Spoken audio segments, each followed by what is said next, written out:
So thanks, everybody. I'm going to call to order this meeting of the Westford School Committee for Tuesday, April 1st. We will start with the Pledge of Allegiance. Please stand and join us if you're able. I pledge allegiance to the flag of the United States of America and to the republic for which it stands, one nation, under God, indivisible, with liberty and justice for all.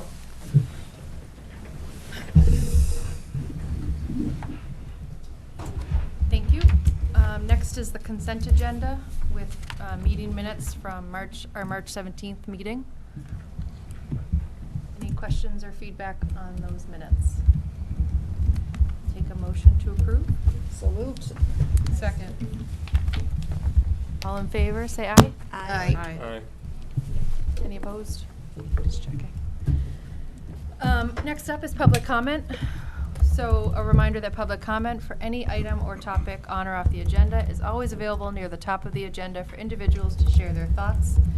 Speakers will be limited to 2 minutes per person. Please use public comment even if you refer to something later on the agenda. Virtual public comment is available through Zoom. Raise your hand and you'll be promoted to panelist and unmuted, or in person at the microphone. And start by introducing yourself with your name and address. Anyone on Zoom today? People on Zoom, but nobody with their hand raised. Give that a minute.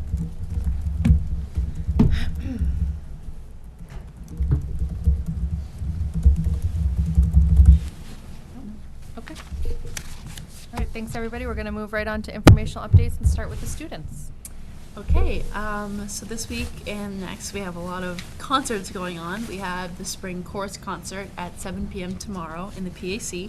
And then on Thursday it's the spring band concert at 6:30 in the PAC. And then next week on the 8th is the orchestra concert at 6:30 in the PAC. So you've got plenty of opportunity to come see the performing arts. And then, let's see, also on Friday is myself and another AP Gov student. We are going to the State House for Student Government Day. And there is a mock bill being proposed on phones, like technology in schools and the younger generation. And it's pretty cool. Me and another student will get a chance to kind of see how that process works and speak on it if we wish. And we think we're meeting up with Jim Arciero at one point, so it'll be very exciting. And then next week on April 8th, we also have the another MGH blood drive. It's 8 to 1:30. 18 years older, you don't need permission. I believe you can get your blood drawn if you're 16, but you need to sign the form. You need parent signature. I think that's in the office. And then we also have our 8th advisory next week on the 9th. And go ahead. So, Yes. I'm sorry, can I ask, you're going to be in the building at the State House on Friday? Yes, on Friday. Yep. Okay, good. Go ahead, Daniel.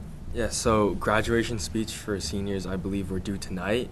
And they go through, everyone who submits a speech goes through a pretty thorough selection process with multiple rounds of auditions. There's like a committee made up of Principal Toomey, Dean Ware, Mr. Towers, and other WA faculty members. And they will ultimately select who will be speaking at graduation.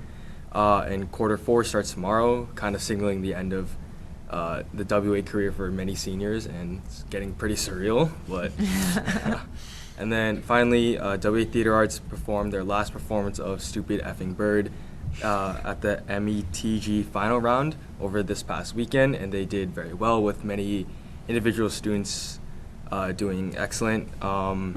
Hayden Pelta, Tyler Pelta, and Taya Municello received excellence in technical theater for lighting design, and Rithvik Raghunath and Carissa Wong got excellence in performance and acting. I also have one more thing to add. There was also a Japan trip announced for next year, and I'm not sure if it's February or April break. I don't know if you heard. I'm not sure. I believe it's still in the works, but there is a Google Classroom code, and I believe it's morning announcements. But there is a meeting next week on the 9th from 6:30 to 7:30 in the lecture hall. It's led by Miss Benakdar, and I highly recommend her. She's leading my Costa Rica trip this year. She's awesome. So yeah, that's pretty much it. Do you guys know, is it the first time that we've done a Japan trip? I'm not sure. I haven't heard of one I haven't either. before. But I'm sure it'll be so cool. I'm jealous that it's next year. It's fantastic. But Cool. Thank you I guys. will just say it hasn't actually come to you yet. Yes. Exciting Yeah, that there- it's still, that it's still It's interest. still in the works. Interest, but it hasn't actually been approved. Sure. really long flight. She was like, Right, wait I'm a like, second. whoa. Wait a second. It's a 15-hour flight. I've done it. Yeah, It's like yeah, a yeah, 15-hour okay. flight.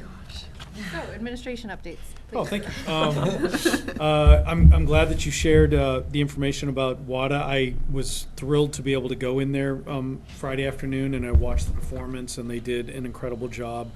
One of the things that I don't know if people appreciate, like the students who won the acting awards, and they won, a number of different students won them throughout this process, but there's not a lot of students who are doing the lighting design, actually taking over all of that responsibility for that work. And so the fact that Hayden and Tyler and Taya won that award, I think it's remarkable, because a lot of schools still rely on the adults to help them Right. with the technical aspects, specifically the lighting design. Yeah. And this production won a lot of awards throughout the process, which I think is great. There was original music that was composed for it, and those are things that that not other districts don't necessarily have that level of skill amongst the students, and I think that's just something really excellent to highlight. Again, in addition to all of the acting awards, because that's all phenomenal at the state level that they were recognized in this way. But it's important for people to understand that there's something different there with that layer of technical ability. If you might not have had a chance to read my update yet that I sent out earlier today, but there was something really cool that I just wanted to highlight tonight too. The fact that the Mandarin students did this project-based learning assignment to translate the kindergarten read-alouds, and they created a QR code so that we have this phenomenal curriculum that you're all aware of that we've brought into the district, the EL curriculum that's kindergarten through 5th grade. Well, they have all these read-alouds that are part of it, and one of the things that we've been trying to do is to make sure that all of the students have access to the Tier 1 instruction. And so we knew that there were a number of students that were in our kindergarten who didn't come in necessarily to us with a high level of English proficiency. And so our Mandarin students at the high school, at the academy, did this project-based learning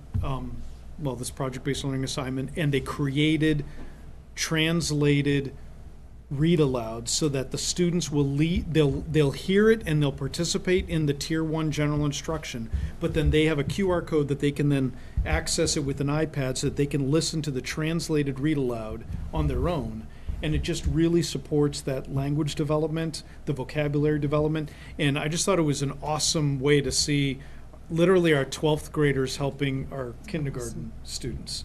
And at the same time, Principal Boylan shared with me that the robotics club at WA was helping them with the Switch adapted toys in the medically fragile program. Like the idea that students who have these skills and this interest in soldering are helping, honestly, our educators who would not necessarily know how to do that and who have been struggling with this. And so we have students who have a passion for this. They've been connecting. And I just think it's an awesome way to showcase the way our students are helping each other. So I wanted to highlight that.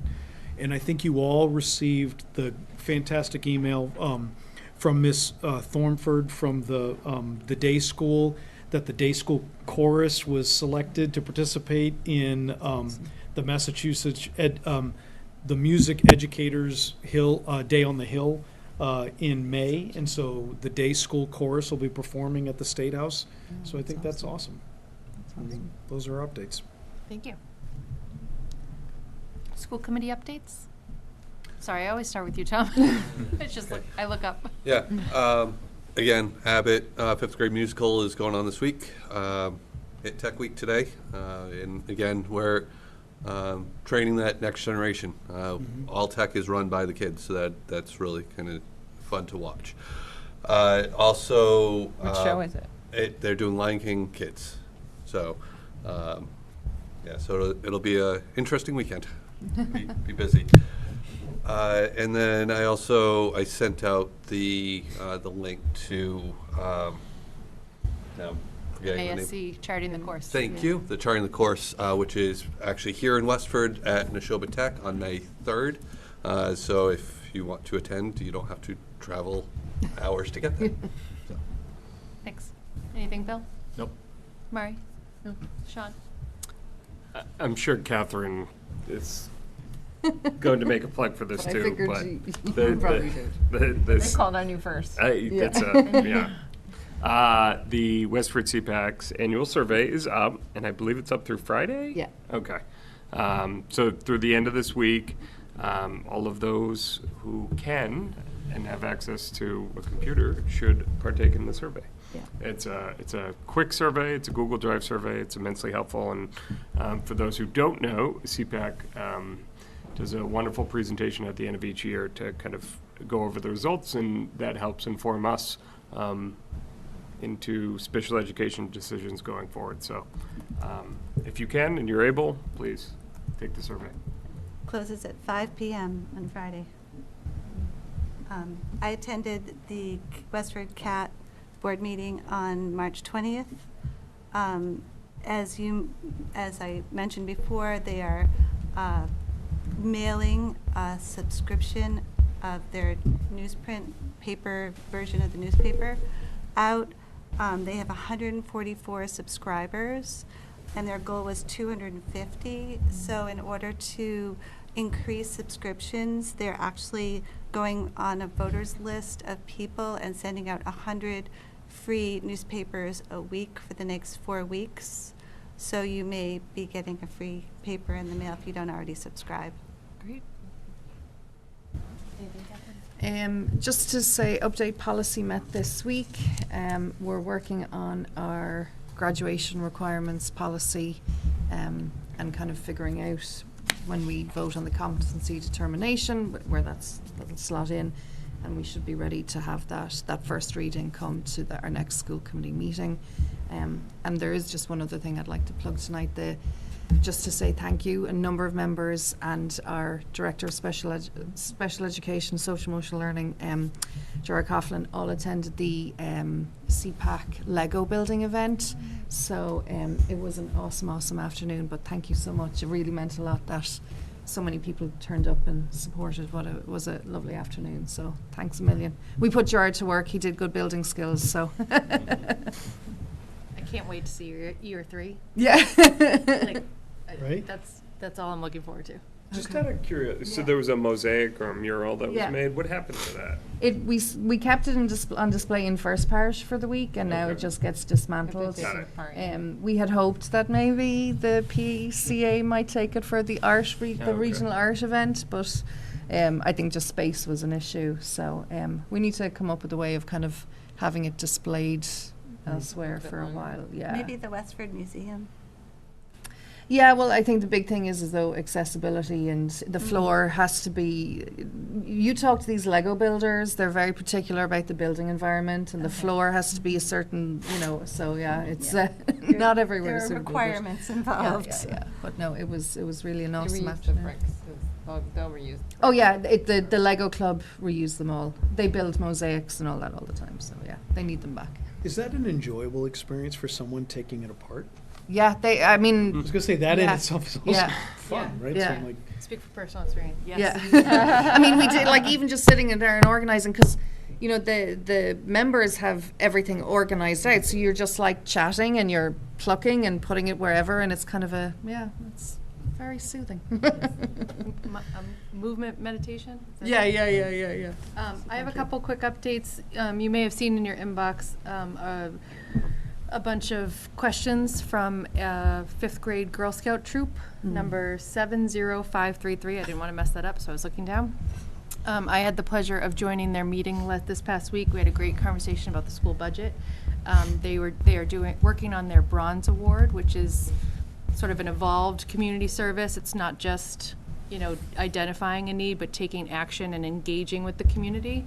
And so after a couple conversations, we ended up a group of them are working on some pedestrian safety, and then another group are working on publicity for the local election. and they'll have a table at the Road and Bush Spring Market.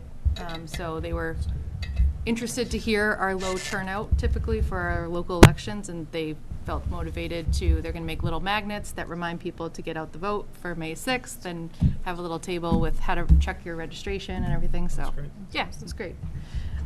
Also wanted to this is our first meeting since town meeting, and we will obviously speak about Robinson later on the agenda, but just want to take an opportunity to thank voters for approving our capital projects, the NAB library rooftop HVAC, the curbing at Robinson, the Blanchard Middle School standby generator, the Abbott Elementary wastewater treatment plant exterior roof and trim, and the Blanchard wastewater treatment plant roof and HVAC, as well as the appropriations from the Community Preservation Fund, which for the schools was the WA Trustee Field Lighting Improvement Project. And if you followed any of the capital meetings, that sounds really great. The ease that new design, the new equipment lets, instead of like warming up the bulbs for an hour, you can just kind of turn them on. They're easier to change out. And the safety factor. Yes. Yeah. Having better poles and. Right. Yeah, all of that. So anyway, and like I said, Robinson feasibility study was also approved, but that's later on the agenda. So we are going to move right on to Ellie, can I real quick, since Yes. we're on the town meeting Please. Subject of note, right? The schools contributed to that day in several different aspects, one of which was the Roots program was there serving Yes. coffee, which I Yep. think was a great success. Yep. Right. As someone who usually partook in the Dunkin' Donuts coffee, I thought this was a nice change, and was happy to be served by our students, which was great. And then food services also too. And it sounds like that was a big success. They only had 20 or so plates left Oh, wow. by the end of it, so it was well used. Yep, that was great. And I heard a lot of compliments about the boosted Wi-Fi Oh, in the right. gym. So, Okay then. and the childcare. I mean, it really Everything went worked. well. Yeah. So, okay, now we're back on schedule for our first order of business, which is to welcome up our representative from American Institutes of Research for root cause analysis follow-up. We don't have a laugh track or applause or know, right? anything. So as Maddie sits down, some of you were able to participate in the root cause analysis event that that took place in December. The focus for tonight is really giving an update. There's still more work to be done. And so there's so much information in this slide deck. I encouraged Maddie to not go over things that we might already be familiar with, right? So that we can kind of get into what the recommendations and the next steps are really as well. Actually, I think Catherine's going to Yes. drive for I us. think maybe what we could do is, hi. I'm Maddie Dinjungba, and I'm a researcher with the American Institutes for Research. I'm also the project director for the equity audit that has been conducted, and I had a team join me to do the data collection and analysis, and another team joined me that was local to do the root cause analysis event that was held on site. And tonight I'm by my lonesome, which is lovely, but I think maybe what we could do is start on slide 7. Okay. And then the rest is there just for your reference and to provide some context and background. One slide before that. So we focused on 3 areas in the district. One was resource allocation. The second, I need to start my timer. The second was educational climate, and then the third was instructional supports for diverse learners. From there, next slide, we sort of divided it up even further. So financial resources and human resources sort of fed into the guiding questions that were developed from there. And then educational climate focused on students, family, and staff experiences. Instructional supports for diverse learners targeted access to Tier 1 instruction, which is a beast in and of itself, as we know, and then equity-focused professional development. From there, and then we'll breeze through this, but from there we developed guiding questions in collaboration with the Westford District Equity Audit Steering Committee. And so these are there for your review. But what we'll do then is skip to slide 15. So the guiding questions helped serve as a guiding light on how we were going to collect data and choose which data we're going to collect and analyze. We interviewed district staff, district leaders, and we had 3 family focus groups. Additionally, we had extant data that we pulled in to do a lot of the financial resources, the equitable distribution of resources analysis, things like that. So after we did the entire data analysis, we came up with problem statements that we brought to the root cause analysis event, and there were, I think, 32 members that day, from the community, from the school committee, from district leadership, school leadership. We had student representation. It's good to see you again. And just community members, parents, teachers. I don't know if I mentioned that as well. And so the task that day, one of the tasks, if we go to the next slide, was to review and confirm the problem statements from the key findings. So there were several key findings that came from the data analysis that informed the problem statement. And the group that day was split into three separate groups to sort of tackle these 3 focus areas. And they either confirmed the problem statements and said, yes, that really highlights what we're reading in this data and the key findings, or no, we need to include XYZ, we need to modify it, we need to scrap it and create a new one that really highlights what's happening in our district and our school communities. And so the problem statements were confirmed, and then from there was a process that the groups were led through to identify potential causes. Those were then prioritized, and then we went through a root cause analysis 5Y protocol to sort of get down into, hopefully, the root cause. Several of them could be contributing causes, and several of them could be potential root causes. And we know with district structures and systems, it's multifaceted, and all of these things sort of connect together, right? And so then the next set of slides shows you that process. So it's really small, but I have it pulled out a little bit later. So we have our focus areas, we have resource allocation, educational climate, and then instructional supports for diverse learners. And so what you'll see is the problem statements in that second sort of column. If you go back one slide, the second column is the problem statements, and then from there were priority causes that the group came up with, and then it branches out further to identify some of those potential root causes or contributing causes. So if we go to the next slide, you'll see the problem statements here. And I do think this is worth going over. I don't know if you want me to say it out loud or just let everyone read it.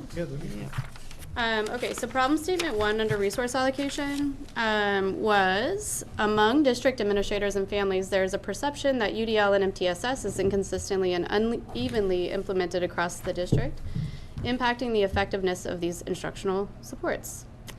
Problem statement 2 says there is a lack of clarity regarding the entrance and exit criteria that drive special education decision making and student identification processes.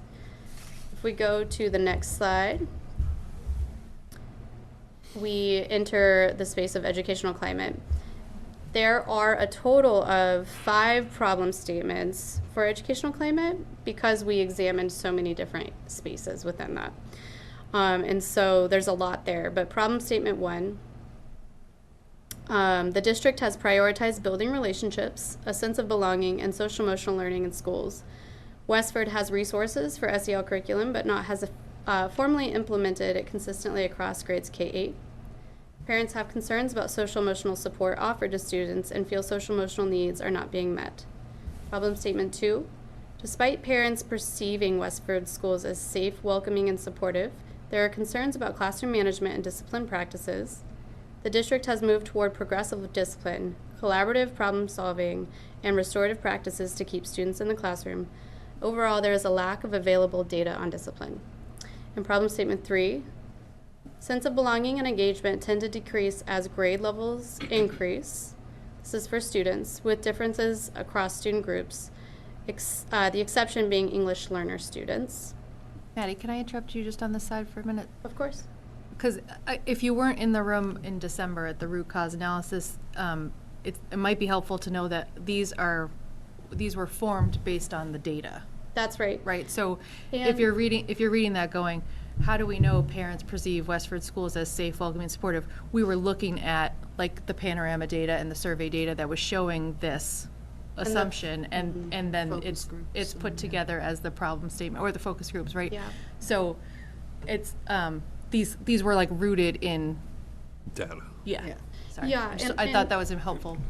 That's really helpful. I think additionally, there is the data that resulted in key findings that then further was fleshed out into these problem statements that sort of captured a larger theme that was existent in the data. Yeah, thank you. And then it might be good to interject now, but we can also discuss this later. There are limitations in the data. Focus groups provide snapshots. Our recruitment process was open to any parent who wanted to be involved. So, and we held 3 focus groups. And so there, like I said, that data specifically is not meant to be generalized, but it is important to acknowledge the snapshot that was taken. All right. That was my question, because these folks self-selected to be in the group. That's so right. it's not randomized. That's right. Yes, Yeah. that's right. Just the concern of that is the same idea behind people who leave reviews online and stuff too, right? You might have That's right. an Absolutely. agenda or something behind being involved. Yes, and I think that, well, I know that there is data that supports an overall positive feeling and sentiment from parents and students in the district, and I think that's important to acknowledge as well, without completely pushing that off to the side because it was a handful of people. I will say also, it's important to note, we wouldn't take just one parent's sentiment that was shared. This was a collection of voices that was large enough for us to say, yes, this is a theme that we're hearing across focus groups. So it wouldn't be representative of one family's How many experience. people were total There- did you survey? Yeah, there were, I would have to go back. There were 5 to 7 folks in each focus group. 3 focus groups. Mhm. In the That's not- parents focus groups, did you do staff then as We well? have not, You we've haven't only done staff yet? district leadership, that's right. Leadership, okay. Yeah. So it's, yeah. So you can't have statistical significance because the sample's too small. And we wouldn't claim statistical significance with a focus group. We're just gaining voice and perspective. Yeah. And so I think that and I talk about this later on, but we've had many conversations about, hey, there are lots of wonderful things happening in the district. It may not be received well across stakeholders, as well as you would like to have it received. So, for example, UDL. There's a whole rollout process that is actually identified in the district strategic plan. That may not be reaching all stakeholders as well as you would like it to be. And so there might be a perception that UDL isn't evenly implemented, sure, but that's part of the plan, right? The phase out plan. And so I think that's just important to keep in mind. But Maddie, isn't this the point of these equity audits, is to kind of figure out, the gaps or the disconnect or, Exactly. like the whole point of this is we know we're not perfect. So Exactly. let's figure out the areas to focus on. Right. Okay. Yes. And UDL is maybe a bad example, but but maybe MTSS is a better example, right? So we know there are best practices in how to implement, monitor fidelity of implementation, and improve MTSS practices that are in service of all students. And to what degree that's happening across the district equitably should be part of the conversation. So UDL was not a great example, but I think that. I think it was an example of the messaging. Yeah, yeah, Right, yeah. like if the- if- Communication. and- Right. Yeah. Yep. So I'm gonna hustle. Yeah. Okay, so Where do you want let's to go to. Do you want to go into the recommendations, is it? I think we can do that. Yes. I think maybe possible root causes. I think we can go into recommendations. We can come back if we need to. And before we jump into this, recommendations were reorganized to fit into the focus area. So there was a lot of conversation about equitable resource allocation, specifically in regard to special education providers and servicing, and that really fit more into the educational climate space, because when we did our analysis, there was no difference in access to effective educators for student groups across the district. And so that's a quantitative data fact that we were able to see, and that was based on years of experience. We looked at teacher certification qualification, and we also examined absenteeism rates across teachers to see if that would potentially impact students' access to effective educators if they're receiving substitutes more often, right? And we just didn't find a difference. And so then we have to look at, well, why is there this perception or this message coming across? And so there were lots of layers there, including how students are identified for special education, and what happens before that. So the RTI or the MTSS, that happens before that. What happens when students are identified for special education? What happens, are students actually being pulled out for services? Are they being taught by a qualified educator? And so all of that was looked at. I'm getting kind of sidetracked. We're at 14 minutes though. You're good. You have time. It's Yeah, okay. you don't need to limit yourself. Right. So It's a goal. ignore the It's- timer. Well, don't all about ignore it. goals. I will I'm say, all- we don't want to ignore it. I'm but all about yeah, goals. yeah, it's the goal. And so then we think about, so there was a shared sentiment that perhaps students were being pulled out for services. And that I would encourage us to look deeper at what are people identifying as services. So if we're grouping intervention in there prior to students receiving special education assessment or being identified as needing special education services, intervention is totally separate. And so maybe they are being pulled out for small groups, and there's just some misunderstanding there. And I think a little bit of clarity around district expectations would go a long way.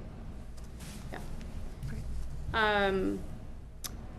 So I want to also point out, so the findings are not in this slide deck, but there were no significant differences in school expenditure for students, and schools that had higher needs had higher spending, and that's to be expected because you're following state guidelines and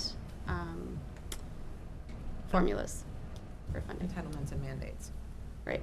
It was interesting because as we looked at it, the principals weren't necessarily aware of that because it's really just looking at tracking how district is spending money, but it wasn't their per pupil expenditures that they necessarily have control over. So they didn't realize that, oh, more money was actually being allocated to their building than another building, which I think, again, it just spoke to the fact that we're just doing what we're supposed to be doing. Right. Okay, so now I want to also just put out a warning. This is a lot to digest. And when we're thinking about district structures, systems, supports, it's a huge game, right? And so there are a lot of larger recommendations, and it would be up to you all to prioritize them and to scrap some that you're like, we don't need to do that, or this is just what we've come up with, and they're massageable, right? Well, and to that point, if I can interrupt, we're also still at a midpoint, right? Like, this is an update that Maddie is sharing with us based on the information from the initial data analysis and the root cause event. Although she's going to talk about the next steps is working at the building level, and so there's more of this is still allowed to play. So I don't want to give any of you or anybody who's listening the idea that this is it and this is the final piece of it, because it's not. There's still work that we're doing. Right, and so exactly, and I will also acknowledge that the district is really decentralized in a lot of systems and processes. And I do think that people are hungry for a little bit of structure and coherence. And so that can be nerve-wracking to enter the space. Like, we don't want to tell people what to do, or we want to respect the autonomy of school leaders and educators as masters of their craft. And also, I think it's important to hear that people do want some guidance around some of these things, and I think they would welcome it. Okay, so resource allocation. This is a little bit empty, but I didn't want to have a blank slide. I think that the district is doing well in terms of equitable distribution of resource allocation. And so it might be better to actually work in reverse order. But if we go to the next slide, so educational climate. So if you look at 1A, so thinking about providing professional development opportunities focused on culturally responsive pedagogy and classroom management strategies that foster inclusion, and ensure that PD includes practical strategies for embedding these approaches into daily instruction and monitor effectiveness in implementation. So there's a lot of language throughout the recommendations about monitoring effectiveness or impact, which requires data systems and tools for you to be able to make informed decisions on whether, yeah, I'll pause there. And if we go to the next slide, develop and implement SEL district-wide plan. So you'll notice again, this is about establishing an expectation, but then also supporting. So sort of high expectations and high supports. Mm-hmm. So thinking about finding the gaps, which requires observation. So having your teams push in, observing what's happening regularly, not just in accordance to the state evaluation system for instructional observation and evaluation, really embedding a culture of observation feedback throughout the district in service of growth. And so thinking about how that provides coherence throughout these recommendations, we're observing, monitoring, supporting, and all of those things should be in alignment with professional development, coaching where necessary, instructional observation and feedback, and these feedback loops occurring regularly in alignment with the district priorities. Okay. And then from there, there's so much, I'm like holding my breath. From there, creating also, so thinking about like creating teams to support school leaders. So that can be hard, you know. I mean, resources can be tight. So you don't want to be asking people to volunteer all the time, but you do want a team that owns the work. And it can't just be the one person at the district who's owning everything, right? It needs to be this distributive model where we have representation from various stakeholder groups that support and own the work. All right. And I also I just acknowledge that, like, there are time restraints, right? So there were conversations about teachers wanting to have collaboration across schools, which would really support horizontal alignment, which is in service of equity, right? So you should be able to walk into a second grade classroom in any building across the district and see the same level of high quality instruction for every second grader in your district. It should look rather similar. I mean, while acknowledging the various unique contexts of each school community. And so then that leads us into the MTSS on the next slide. So thinking about consistent district-wide MTSS processes that include data collection to inform and used to inform ongoing intervention decisions. So thinking about how our students even referred to intervention, what is supposed to be occurring in the general education classroom by the general education teacher, and that can be established and communicated across the district. There are lots of places where tier 1, 2, and 3 interventions are owned by the general education teacher, and then before we refer to like SST or IST, I think it's SST here. We call it IST. IST. Yep.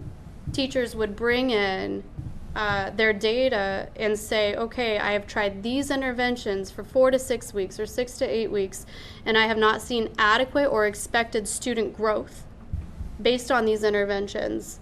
And now that requires more intensive assessment, analysis, and support. And so it will look different for Westford. It will look different across the district, but having sort of these guidelines is important. And I think people would appreciate that as well. And I know that these things are happening really well in pockets and also not as well in other pockets. And so just acknowledging, like, there is a lot to celebrate in this district that's performing beautifully. And so my job is to come here and poke holes in things and say, like, hey, But you do it well. Yeah. is everyone doing not the same thing, but something very similar, so that we have equitable student outcomes, and so that this child over here in this school in 3rd grade is receiving the same intervention based on the same sort of process that this child over here is. Yeah, so I'll pause there. And that feeds into the standardization of the IEP process. And I know that there's been a lot of work already done by the district to establish clear entrance and exit criteria, which is a really great step in the right direction. And so thinking about establishing clear guidelines for data use and progress monitoring, that feeds all of these things. So the MTSS framework or model would include behavior, intervention, social emotional needs, and academic needs. All right, and expanding access to specialized programs, I think that the district has done a really good job acknowledging where programs exist and why, and if in the future you see a need to expand those programs, it's here for your reference. And let's see. Yes, okay. I think we're good. So, and then the last one I will say, number 6, I think is just really important to think about alignment and coherence throughout everything that the district is doing. So here's the policy that drives decisions, and how are we going to make sure that our expectations and district supports are aligned to policy? And then how do we push into individual schools to make sure that the policy expectations are being applied and practiced equitably, which requires clear expectations, alignment, coherence, observation, data collection, monitoring, and I'm forgetting a word, but I think we understand because I'm soapboxing at the point. Can I get back to something you said? I can't not be stuck on it. So when you said there's like entrance and exit criteria for special education services, can you please say more about that? Yes, I can. So essentially, like, what we're looking for is like program entrance and exit criteria. So like what is required for a student to qualify for specific programming or services. And so that has, I think this year, been established and posted to the website as of this year, and it wasn't before. Right. So. Thank you. Welcome. I think one of the interesting things too is that the notion of, as you're looking at, there's pockets where a lot of these great things are happening and there's still always room for improvement. And as we look at it and as we talk about, if we even just think about professional development and thinking about, okay, as we come up with a more specific way to not only communicate professional development, but to align our professional development, the reality is that there are always people who don't necessarily agree. So as we're trying to expand voice and choice for all of our students, and as we try to do that for our staff as well too, I think one of the things Maddie's sharing is that people are asking for more clarification and more direction in certain things, and so there comes a point where there is a push and pull, right? In terms of, there are some people who very much don't want to be led in a specific way, and might want more time and more autonomy. And that's one of the things that when we looked at this district in general, we have, I think you talked about it earlier, we have 9 schools, and so we're not large, but we're not small. And so you mentioned earlier that it's decentralized. There's great autonomy in all of our schools. Well, that's something that we've celebrated for a long time, the personalities that exist in all of our schools. But yet at the same time, what we're hearing is there a need for more consistency amongst the schools? And so while I would say when I walk into any second grade classroom in the district, I do feel like I see a high level of expectations. I think your point of, as we talk to each school, are all of their IST processes the same? Mm-hmm. There might be some differences that are taking place in different places, and that's, I think, going to be something that, as you work with the individual schools, that's going to help us to see, okay, wait a second, where are things similar and where are they different? And then where they're different, there's going to be some friction as to change. What might be the better way to do this. Mm-hmm. Can I ask, Maddie, and as you go into this next phase, so, just for example, say, on this slide here, you say, establish a system for regularly monitoring the implementation of UDL and MTS. Yada, yada.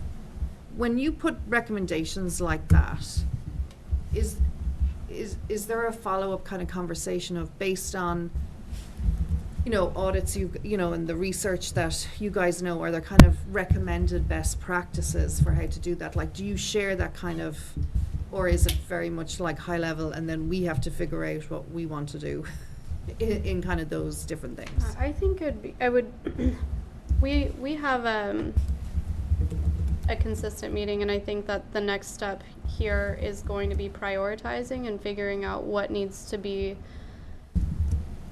focused on for the upcoming school year, understanding that this all feeds into the district strategic plan and the school improvement plans, and you're coming up on sort of a cycle an end of cycle. And so this is going to be valuable information of like, hey, this is what we're hearing across stakeholder groups. And so how do we insert that and align it to our district priorities? And a lot of this, I really believe that having identified data collection systems and a way to monitor implementation of district priorities is key.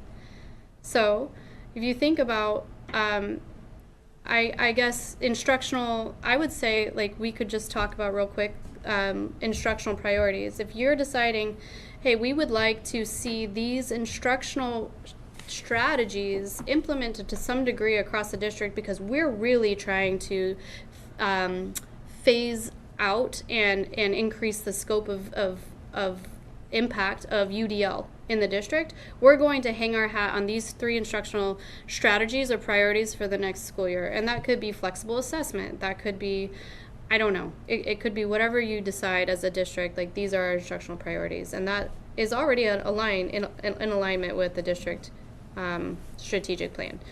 But then that requires observation and monitoring, right? And so I think that these can be really scary words when there's not a culture of observation feedback necessarily across the district. And I'm not saying that exists here because I have not spoken to many teachers.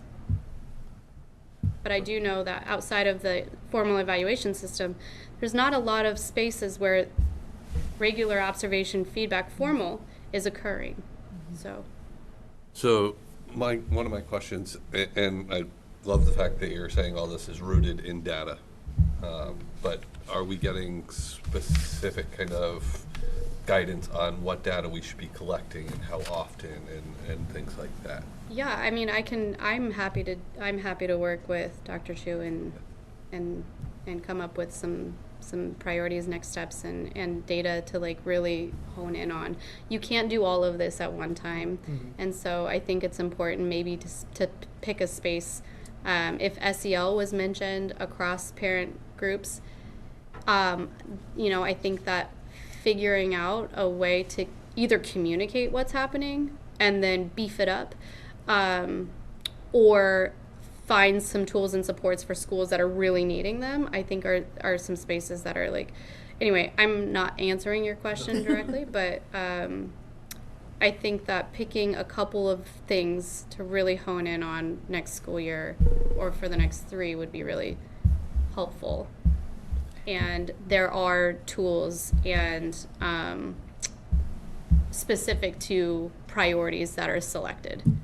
Can I jump right off that? So the prioritization step, where do you see that happening? Who is in that room? Well, I think the first thing is that it's these next steps. So we're going to be working at the school level, school-based teams, because one of the voices that we knew we did not hear from in this first round was from the teachers. Yeah. And so hearing from more of the educators in the buildings is going to be very important to sort of get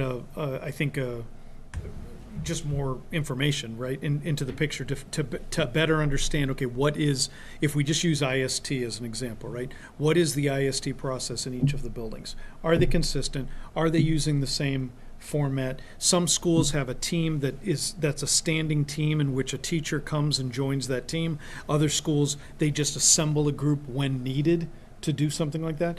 And so that's going to be really important information that Maddie's gathering that then I think can impact the way in which schools are approaching this as well.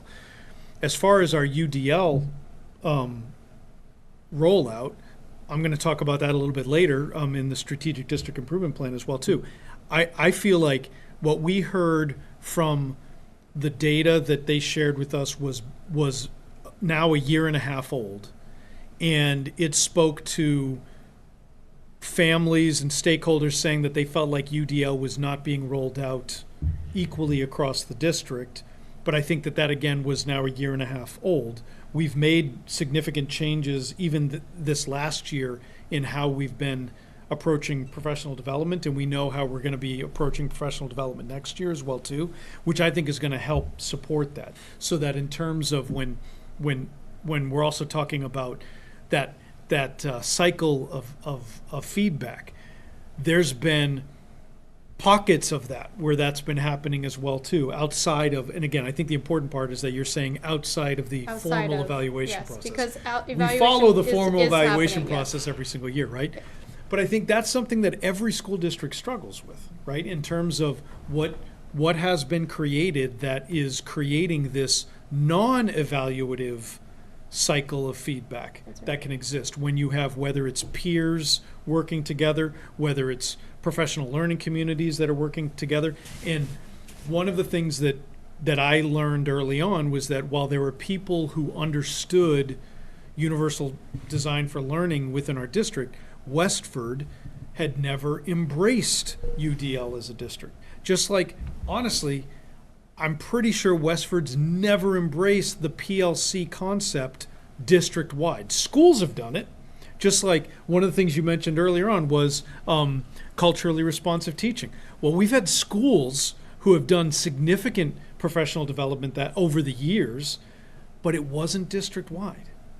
And so I think that's kind of the other piece of saying, okay, wait a second, are we, like the autonomy has been great and we've seen some wonderful growth in different places, but has everybody benefited from that? Has it been shared equally throughout the district? And that's one of the things we're trying to focus on. I think those are really great examples of the big picture ones. What my question was, these slides have like 17, statements on them, and like the nuts and bolts of how do we choose which of those 17? Like I've heard Maddie say prioritize. So I'm just wondering, is that before the schools Yeah. get looped in? Is that after the schools get looped in? I think that's a conversation that we'll have. I will say my intent and my impression was having the schools respond to this information Yeah. so that could help us prioritize. Oh, okay. Okay. So that we're having an understanding is, because I think I do think in some cases we're going to see some schools who will say, "What are you talking about here?" Yeah. Right? And they're going to show you all of this stuff that might not have been visible beforehand, and that's going to help us get a sense of, okay, wait a second, this is something that this needs to be shared. This is working very well here, but it's not working so well over here, which will help us. Thank you. Are there other? Phils? I know, so right now, Dr. Cho, are there school-based kind of equity teams, or is that something, is that a goal that we would like to have by the end of next year?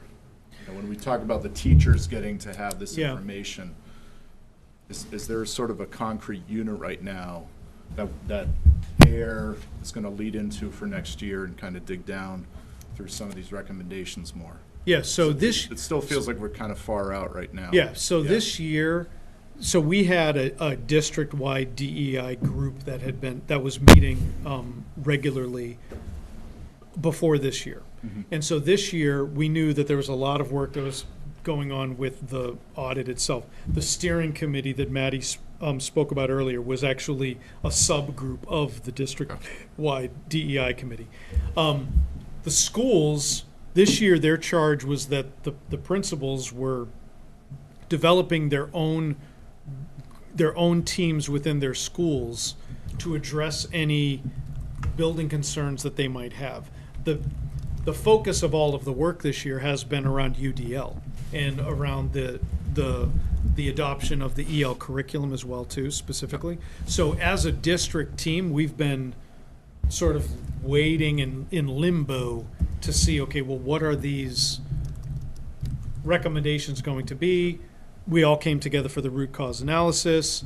Now the focus in this spring, and the first meeting that Maddie's going to have with each team is going to be 2 hours long, and then there'll be like follow-up from there. So they're now ready. And they've already scheduled those. Right. So I don't think they've happened yet, but they're scheduled now for Next week's our first Yeah. one. Okay. So that's sort of the next step is that the building-based teams are sort of taking this information to see how it can inform And what their needs are. But we're talking like principal, assistant it's- principal. Yeah, it's the administrative team, select- it's teachers, yeah. it's, what Okay. we started with was that every building, like I said, some buildings have a standing IST, which is an instructional support team. Yeah.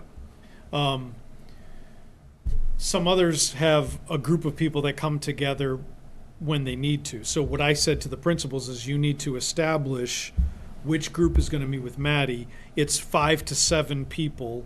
Got it. Teachers are included. It's going to be at least one administrator, if not 2 administrators, plus your the educators involved in that team. Got it. Thank you. Yeah. And can I ask then, so we do this round of meetings, is that when, because this isn't the final report, this, so we're still, so does the recommendations that kind of, or that final report come after that? The final report is almost completely drafted and will come simultaneously. Oh, okay. Yeah, so that'll be separate from, it'll be district, so this was an examination of district systems and practices and policies. Yeah. And so the final report will be inclusive of that.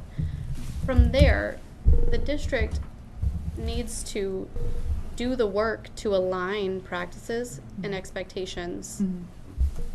So I would say expectations and practices.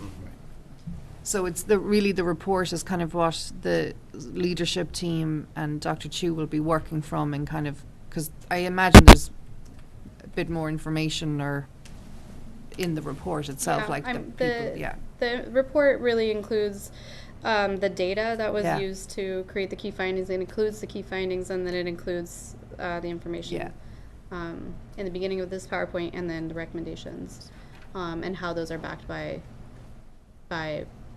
research. I had a question, well, I guess not a question, it's more of like a observation. And I think Maddie made a comment about it, which was, you know, you can't just always ask for volunteers. And there are a lot of places where we talk about or these draft plans talk about establishing a community, or where was the other one I just saw? Yeah, there's some groups. Yeah, groups. And I'm just reminded about our SDIP goal of taking things off people's plates. And this, I'm sure, looks and feels heavy and like a lot. So how do we balance that? How do we balance that? I think that comes into the prioritization, right? Of where, is there something, because again, this is a lot, right? And it's great. It's a response to data, it's a response to different aspects.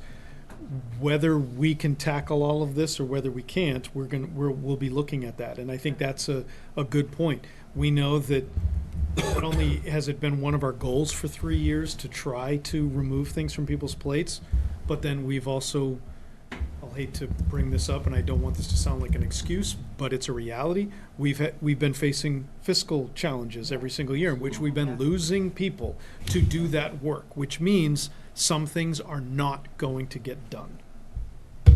And I'm glad that you all nodded. So you all kind of understand that. But so it means that, okay, well, what can we prioritize? And I think that's what I like about the work that Maddie's been doing, is that Maddie's coming in and she's sharing with us, and there's like no expectation from her or judgment from her, right, as to what we should or should not be doing, as much as like, listen, we've been that outside source that's been able to come in and look at all of these things, and we're going to share this information with you, and we'll talk through it. And we've had awesome conversations about MTSS.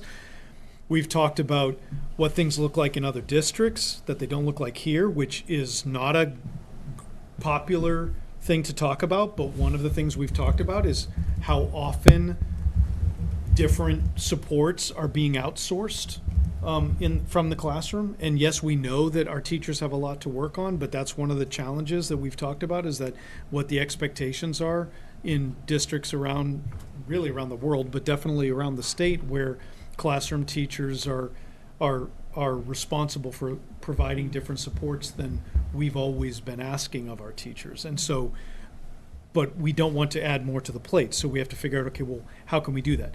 I will say, in the biggest of pictures, that is why our focus on UDL is the right direction for us to go. It is a change for some people, and for some people it's not as comfortable, but it is the way to strengthen your tier 1 instruction, and all of the research supports that. And so it just takes us some time to do that. Yeah. And I think, actually, as you were saying that, what hit me too is the timing of this, and is that it will become that SDIP that Right. falls into the school building plans that hopefully feeds into Right. some teacher goals, so that it's not in addition to the plans and goals and you, yeah. evaluations that you're already working on. It's embedded in those plans Right. and goals, so it's not. It'll be the seconded. the adopted educational philosophy that's owned district-wide, but there are steps that need to be taken to make that happen. Sure. Yeah. You know. Yeah. And I can also see where the report can be kind of the guiding, this is why we need an additional staff, or, right, to kind of support some of the requests. You know, having, my experience is you have an outside group say this is what you should be doing, it's a little bit easier to get that should be doing into practice, so. Yeah. I think, and to Maddie's point, one of the things that I've really appreciated is that she's paid attention to our strategic plan, right? And so the fact is that she knows that this one, as I'm going to talk about tonight, is coming to an end. Yeah. And so this is now, while this is a lot, Yeah. she's also been talking about, this takes a couple of years, Yeah. right? So it takes time in order to do this. And so this becomes sort of in some cases, the jumping off point for that next strategic plan. And people are pretty receptive to say, if you say like, hey, this is what we're gonna do, and we're gonna offer a lot of support to get us there. Yeah. You know, another thing, thinking about like PLC or like PD time, or like any time that people need to collaborate to make these things come to fruition, if that's not happening across the district, then thinking about like not what don't we have, but what do we need moving forward when we're in negotiations, when we're creating these strategic plans or these improvement plans, and thinking about really creatively thinking about how do we change our timing structures to be in support of PLC time, right? There are companies out there that will come in and completely changed bell schedules, and I was an assistant principal at a school in Aurora, and all of our gen ed teachers had grade level teams had a full day of planning together. Now we couldn't dictate how they were going to use that time, but they came up with how they were going to use that time. We wrote that into the MOU, and they had a full day to look at to do the IST, to do these sort of other to engage in these other initiatives, to figure out how they wanted to be on different committees within the school and to own the work, and they were given the time, and we didn't have to do anything with the contract. You know, I mean, there are creative ways to think about these things, but we kind of get stuck in this space of like, wow, we don't have time, or we don't have the people, or we don't have XYZ. And so if it's a priority, you will figure out how to do it. I do believe that. Any other questions or remarks? The only other thing, and I know you'll talk about this, Dr. Chu, later with your progress report, is, you know, we hear so much from the parents and some of the student indicator data early on, and I just don't want this committee or the work of our programs to forget that they're also players in this too, and that you mentioned surveying students and families. Like, I know that action, like, we don't want to add undue work to our schedules, but is there a way to also encapsulate them in a bit in those teams, you know?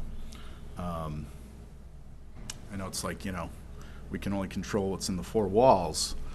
I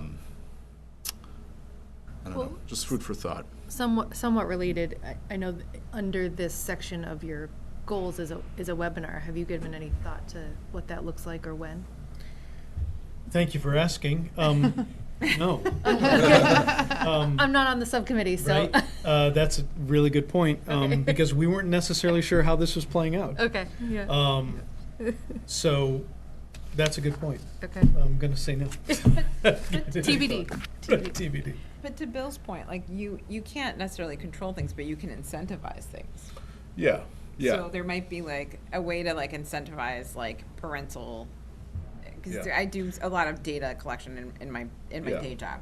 And a way you could incentivize more parent participation is that you give the kids a homework pass if their parents fill it out. And I will tell you, there will be an enormous amount of encouragement on the part of you know, like you can incentivize things. I was just thinking like, Look you at know. the smiles. I'd do it. If you're thinking about like the IST, just as an example, to be like the school-based team, if you're gonna broaden it more to an equity team, may want to include more than just that IST four-wall sort of thing. So, I mean, you know, again, long-term, like, you know, but how we facilitate that change, if we're really gonna listen to our teachers and our, and see those indicators of. I mean, like community partners. Correct. We have correct. quite a large school And- DEI group. Yeah, Like, it and- just, and we only- haven't met this year and Also- yeah. really Also- committed. Also hearing, you know, I'm the liaison to the town DEI committee. They're banging at the door on how to help, and, you know, and again, it's that juggle of like where do we need them? How do we need them? How do we keep our teachers and our staff happy, right? But I think there is a value in that, so. And again, down the road, how do we prioritize it as a group here? So. And then just really remembering that like equitable student outcomes are a result of high quality instructional practices that are occurring in every building every day for every student. And so really just staying grounded in that, I think we can kind of get too high. And everything that we're doing should be in service of that and aligned to that, right? And so if some of these things are like, well, you know, expanding access to specialized programs, it's just up on the screen. I'm not, okay? Yes, we'd love to do that, but how are we going to make sure that every student every day is really, they're receiving grade level instruction that is attuned to the grade level standard and using grade level text and using juicy sentences and all of these things that are grounded in research to support our instructional practices. That's what needs to be happening. How do we know that's happening? Well, I don't know. If a teacher is only being observed 3 times, this has nothing to do with evaluation and accountability. It has everything to do with support, right? And so thinking about how do we create alignment and coherence if we already have existing groups like an LPAC or a CPAC or a school council or whatever, how do we make sure the priorities are aligned throughout that in support of XYZ? On that note, I'll release Maddie from her presentation, keep us moving. I do want to just say, I think that this is, it's reinforcing our idea from the original ARPA request, which was to make this a 2-year process. Because it feels so heavy, but knowing that this is the midpoint is reassuring. Yeah. So, thank you. you. Thank you so much Thank for you. joining us tonight. Really, that goal was, It was a goal. it was a goal. It was a goal. It was Thank you very much. Under over. You're welcome. Nice to great. meet you. Thank you for having Thank me. you. Thank you. Thank you very much. So our next item is just to bring everybody up to speed a little bit on an update from the Robinson School Building Committee. In the packet and in your email is a timeline and on the screen. I know you have all heard us before talk about the 9 modules and all the steps that the MSBA dictates. The Robinson School Committee Vice Chair added the meeting dates in here and some very rough timelines to try to help understand, because with the overwhelming support at town meeting, I think it was, what was it, 80, over 80%, yep. It felt like, like all this excitement and energy, and what we're finding out is that the MSBA sort of beats to their own drum, and you can't rush them, and you can't we're just living in their world a bit. So this timeline was just kind of to share a little bit more so that you can understand it's not jumping out of the gates, getting no PM tomorrow. They have votes set up along each bit of this process. They have meeting dates already scheduled that they stick to, and they might have a full agenda, and sorry, you're on the next agenda. So, instead of sort of an OPM like next month, it might be an OPM this summer, a design selection team this summer, and maybe that sort of community outreach and feasibility study process really is like in the fall. So we might get quiet for a little bit. We want to keep thinking about communication and giving those updates, especially to the community. I joke that this is like our longest and biggest PR campaign, so that it's not a surprise to anyone what we're working on and what we're bringing to the community. But I do think I missed? that as much as I think we're eager to get more information and to kind of dive into the process, the idea that the work will now more likely be authentically hitting the fall is better. yeah, Because if all of a sudden things were ready and the design team was ready in the summer, we wouldn't have as much participation in community Yeah. events. Yeah. You know, so Yeah, the sure. fact that I think naturally will be taking place after the school year begins is better for community engagement. I also think that you as a group have done an incredible amount of work already this year, just between the space utilization and because I know it all kind of ties in, so sometimes there's no harm to take a pause, Val, and, you know, mull it over and, I know, you know, yep. you know. no, it's good. I think I'm just so anxious for the OPM step, like to have somebody that, you know, is that paid expert to the sounding board, kind of, you know, managing it all. I'm just really excited for that. So what, Milestone. at one of these MSBA meetings, either their June or August meeting, they will say, okay, up next, Westford, they have voted it in, and we give them the green light to do this OPM. Is that the? I think that opens the gate to the next module. We have to wait for their vote to Yeah. move into module two. Gotcha. So Yeah. we can't really like bring an OPM on board until we have that like executed FSA. And we can't even start advertising to Yeah, say yeah, it's yeah. coming. So, Right, That's what I mean. They have to vote in that meeting to start module 2. yes. For what it's worth, I really like the checklist version of this because This is all Lindsay, Richard, our Awesome. just wonderful because vice chair it's- of the Robinson. It's nice and clear that this is done, you know, and this is where we're at. So Yeah. I do appreciate a good checklist. Yeah, and I mean, it's like 3 pages long, so I'm not expecting, I couldn't even answer some of these questions, I'm sure, but it's really just to kind of give this checkpoint, this update from the vote, and to say there's a lot of work that is ahead of us. And again, it might get quiet for a little bit while we wait for some of these things, but, you know, we're kind of hoping that the fall would be a lot more outreach to the community and see where that takes us. Okay. Anything else? Okay, great. We're going to move to the annual SDIP review. And Dr. Chu has a slideshow for his progress on year 2 and action items for year 3. Good night, Daniel. So I used the same format that we used last year. I got a lot of positive feedback from all of you in terms of the progress for year 2 and then the action plan for year 3, putting it all in one place. So I thought that this would be helpful. So if you go ahead and go to that that second slide, Catherine, thank you. So the first piece right here, I mean, you've looked at, our objective was to ensure, we have 4 strategic objectives. To ensure equity, infuse our equity into the curriculum and instruction, which is the heart of what we do. And that initiative, the first one was the equity audit. And so we have, we've analyzed a whole bunch of data. I mean, everything that we just did all night tonight is showing the progress that we've done this year and the fact that the principals at each building are working with Maddie over the next month to begin strategizing how we implement those recommendations and how the schools respond to those is sort of where we're at in that progress.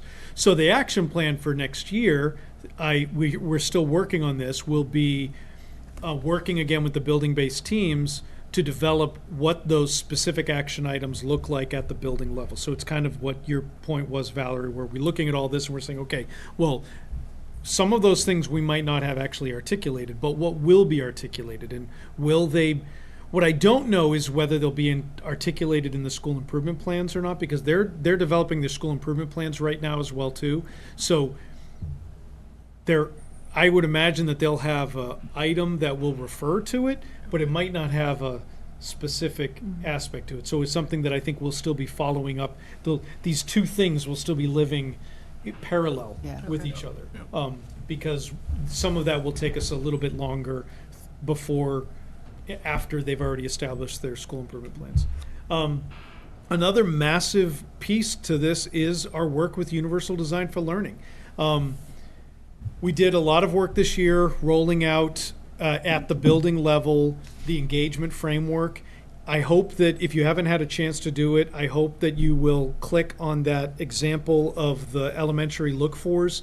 One of the PD, I think it was the February date, they're all kind of mushing up in my brain right now, but one of the earlier PD meetings, the elementary teams collaborated to develop what they thought would be effective Westford Public Schools look-fors. In other words, what does engagement look like? What would this look like in the classroom? And so, thank you.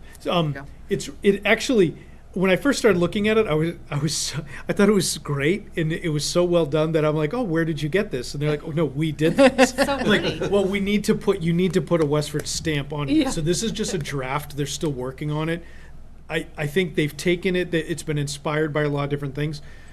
Much of it is universal K-12, but the 6 to 12 folks are actually going to look at it as well to either add or to adjust any language that might need to change for them. And so the action item for year 3 is to do the same thing for representation, which is the next framework. So we're looking at engagement as the first framework, representation is the second, which is what we're unpacking with the leadership team this spring and summer, which will roll out with the staff next year. And we also believe that because of the work that we've done this year, we think that we might be able to roll out both engagement and the means of expression, which is the third framework of UDL. Because one of the things that we're planning to do, I'm going to communicate this to the staff later in the spring after our last professional development day. But right now, what we're looking at is making our focus next year be really purely on UDL. This year, it's still been divided. We've been trying to. It actually takes so much time to implement the curriculum with fidelity, the EL curriculum at the elementary level, that all of their time has been taken. So in working with all the curriculum coordinators and the principals, we've talked about next year focusing on really doing UDL, the representation and the means of expression with our professional development time, knowing that it'll be touching different content areas, but that was going to be the focus. And then the following year, we're going to become very content focused. So we know that we need to be looking at new science standards in the elementary school, maybe a new curriculum, even K through 8 with the science curriculum, or things that we're looking at. So my goal for this spring is to communicate that 2-year plan to all of our teachers, so that as they're looking at their own PDPs and their own things that they need to do for their licensure, that they'll be like, okay, next year we're doing more UDL, then the following year we'll be doing more content-based stuff. Because every year we hear that people want more content-based stuff, but I think it's also because they don't know when they're going to get it. So I believe that if we are really map it out for everybody, then there'll be more comfort in saying, okay, then I know that I can focus on this year, and then that next year we're going to be focusing on this other aspect of it. So that's sort of the plan here, and you'll see that the other thing that we highlighted for the action plan in year 3 was continuing to make sure that we're highlighting our commitment to UDL as we're hiring new staff. And I'll mention that again later as we talk about some other things. One of the things that I marked as continued, if you look in that bottom right corner, you'll see articulate variability as an asset to meetings and documentation. That was something that we had this year in our progress we had it as an action item for year 2. there's a couple of items that I've listed as continued. I think we were overly ambitious. And there are some things that we either didn't complete or didn't get to, or in this case, I'm not sure we really wrapped our head around. As it was a really great idea as we articulated it, and then in practice we're like, how do we measure this? And so that's why I'm like, okay, we're going to really focus on that for next year. What we do know is that we have been utilizing Power School for our IEP and for the 504 documentation, which has been huge. To talk about what that has done to our special education staff, I mean, Gerard is with us tonight. The idea, there's a new IEP and for a new IEP format in general that was rolled out from the state. We've been looking at it for a year and a half now, but then we also went away from eSped and implemented everything in Power School. So we decided that as students' new IEPs were being developed, they would be developed on this new platform with this new tool. And so that amount of retraining all of our teachers who were already familiar with something else to then go through this other process, which in some ways I've heard a lot of great things about the readability of the new document, and I think it's probably a better communication tool, but it is asking for different information. And so that I think was huge, and I feel like we've done a nice job rolling that out this year. Can I ask a question on the slide before we move on, or do you want to wait till the end? Go ahead. I'm just curious with the top one, 1.1, where we talk about the building-based teams, looking at the equity audit. Is there any point, because looking through some of the recommendations, some of them feel like they kind of maybe possibly belong with central office, so should there also be a point there of kind of a central office, between the different departments that are kind of housed here and stuff, to also break down the recommendations and kind of get that input as well? I think that work is taking place. I was trying to be if you look at the year 3 action plan is a little bit, it's not as many items as we tried for this year. So it's just the way in which we're articulating it. So the way that I'm interpreting that is that in order for them to be successful, it's going to require that communication with central office and the work that we're all doing together. So I didn't articulate it as a second piece, but I think you're right. So hopefully I can get through this one a little bit faster. So the first one is basically about everything we've been doing with the feasibility study. So the master plan we've been working on, it's had a number of different aspects to it, looking at the space utilization study. All of these things are things that we've done this year. What we know is that next year we're going to be focusing a great deal of our energy on the feasibility study. One of the things that you'll see that's continued here is assessing our redistricting strategies, because what we now know, now that we're even talking more with the MSBA about the feasibility study, is how we envision redistricting and the reconfiguration of the grade levels is going to be dependent on what we do with the feasibility study. So those things are intertwined. But I think next year, as we're going through the feasibility study, we'll be able to have a little bit more specific conversations as to, okay, if this happens, then this would happen. And then if this, and so as each one will be able to tie what it would mean for the other elementary schools as well. And then the other aspect is, what are those other identified facility needs that exist? And we need to be able to make sure that we're communicating that effectively, whether they're things that are being addressed in the feasibility study or whether they're not. Right. Start times, that was a massive undertaking on the subcommittee's part, and the work that the school committee did this year in working on that. Now that has been approved, we know that next year, and this spring as well too, it's going to be communicating all of that. I've been talking with the principals regularly as they prepare to communicate for next year, making sure that they are like a broken record talking about what that impact is at their school level. And I think they're they're always communicating the start of year information. And so as they're doing that, as we do that with supply lists and class lists and all of the things that lead us into the next year, we're going to be pointing people back to what these new school start times are as well too. One of the things I think you had mentioned when we were talking about this process, I think in the spring, I think it would be important for us to get a sense from students and families as to how this is working. I think it needs to wait till the spring, just to get, so we'll develop some type of a survey to get a sense as to the impact that the start times, the new school times have had on everybody. On that one, sorry. I'd also like to see us start to have the data to analyze like tardies, to capture that information this year so we can, look at it next year in comparison, as a potential or any other identified measure that we can use from this year with the current schedule to next year.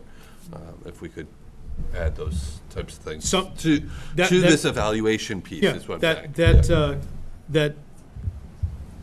That might be easier said than done. Yeah. I think it's true at some levels, but I don't necessarily know whether or not we're tracking tardies at some of our earliest grades as to when they're coming. We are marking when people are coming into school. Yeah. So we should be able to collect that through I know the data system. I get it on my kids' report cards. Yeah. So Right. it's So definitely happening in some of the Okay, good. elementary. So just identifying those Yeah. things and making sure we're capturing that to be able to Yeah. make informed decisions. I think the other thing, and to add to that data collection point, is kind of maybe more in the first few weeks is asking the principals to monitor the bus arrivals and departure times for those for across the board, just to make sure With such a change like this, I do think it's going to be safe that there's going to be a lot of observations that people are going to have. So I think, we'll just be asking them those just questions. to formalize it maybe Yep. a bit more. Yep. So we can go to, and then the last piece was about the policy work that we've been doing. I did add in that, one of the things that has changed is there's a lot of changes that are going on with federal regulations, and so I think we're going to have to stay on top of that. Yeah. Here I have something that we didn't have it as an action item, but it's just this great thing that Courtney Moran did with our HR department. Is they developed this new hiring manual, which it's just a really great tool for all of our hiring managers. It's taken all of that work that we did with Lawrence Alexander. It's taken just the process in general of as we're going through different hiring, and it's putting it all in one place for people. One of the things Maddie had talked about was the guidance that I think people might be asking for, and I think historically there might have been a little bit more autonomy at play in hirings that were taking place, and I think this just helps to guide what the expectations are for everybody, and so I wanted to share that with all of you. I thought that was I'm wondering, is it worth sharing that with the town DEI? Because I know they had spoken before and kind of given some guidance on hiring, so it might be just nice to show that. It might. kind of- I will say it's one of those things that Lawrence Alexander kind of encouraged us again Yeah. to move away from even including the words DEI Yeah. in the language that we're talking about, but are you removing barriers? Yes. Yeah. Removing barriers. It's not about are you soliciting different candidates and applicants, but are you removing barriers that's making it that you are becoming more attractive for people who want to come and work here? Yeah. If we go to the next slide, so one of the this is big. This is difficult. It's probably, in hindsight, I think it's our most challenging strategic objective. How do we remove things, right, as we're looking at the pressure valves? It's also one of the strategic objectives that I was the most proud of that we have articulated here. But if we look at that first initiative, identifying what can be removed or reimagined, it's hard. And Especially in our current financial climate. it is. right? Yeah. It is. And but I think I think we are still committed to it, and we're still trying to do it. It's just that people don't necessarily feel like it's always happening. And so I think, Valerie, you had mentioned it earlier too. I think it's an important thing for us to look at. We're looking at it with the recommendations from the graduation requirements, right? They're looking at more flexibility. How can they remove things in order to try to create more flexibility for our students? One of the things that we're doing this year that we're really happy about is that our elementary staff, we've been doing this ed camp model of PD for a little while. It's been successful with our 6 through 12 staff, but the elementary folk their time has been monopolized by the curriculum rollout. And so they didn't have the same type of choice and voice, if you will, even in their professional development. So in ed camp, it's a model that's been around for a little while in professional development for educators. It's really allowing educators to lead workshops where truly people are voting with their feet, right? They're able to go and able to go and check out something. They're able to kind of pick where they want to go. They have this wide array of options for them that's going to try to meet different needs.